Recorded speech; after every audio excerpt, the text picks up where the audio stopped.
Hər vaxtınız xeyir olsun, dəyərli müəllimlər, müdavimlər. Mən Natəvan Zamanzadə, kurikulum üzrə təlimçi. Bugün yeni bir sualın izahını verəcəm. Sualda qeyd olunur ki, müəllim dərsin sonunda şagirdlərə belə bir tapşırıq verir. Bugün öyrəndiyiniz qənaət prinsiplərindən istifadə edərək, ailəniz bir aylıq elektrik enerjisi xərclərini azaltmaq üçün konkret təkliflər hazırlayın və bir ay sonra nəticəni təqdim edin.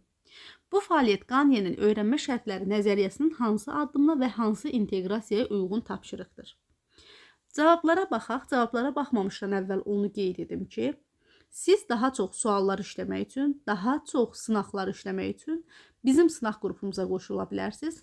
Sınaq qrupuna qoşulmaq üçün ekranda gördüyünüz 050 837 0305 nömrəsinə yazaraq qruplarımız haqqında geniş məlumat əldə edə bilərsiniz və onu da qeyd edim ki, yalnız bir dəfə ödəniş ödəyəcəksiniz və imtahan gününə qədər sınaqlarla təmin olunacaqsınız.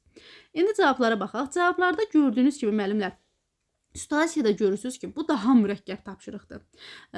Deməli, Qanye nəzəriyyəsi bilirsiniz 9 addımdan ibarətdir. Burada var bilik və bacarığın tətbiqi, bir də informasiyanın möhkəmləndirilməsi və bacarığa çevrilməsi.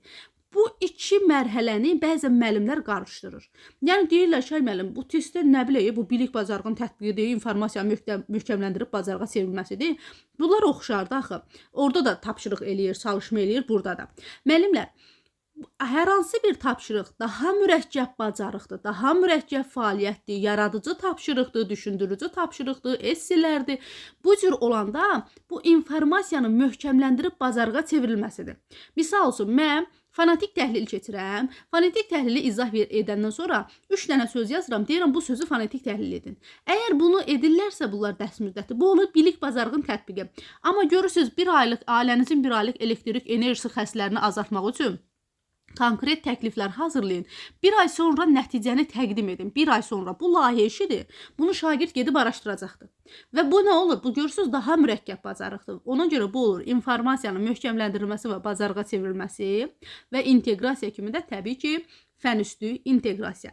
Doğru cavab A bəndidir. Siz bizim YouTube kanalımıza abunə olaraq hər gün paylaşılan sual izahlarından, sınaqlardan, yeni mövzuların izahından xəbərdar ola bilərsiniz. Sağ olun, hər birinizə zehn açıqlığı arzulayıram.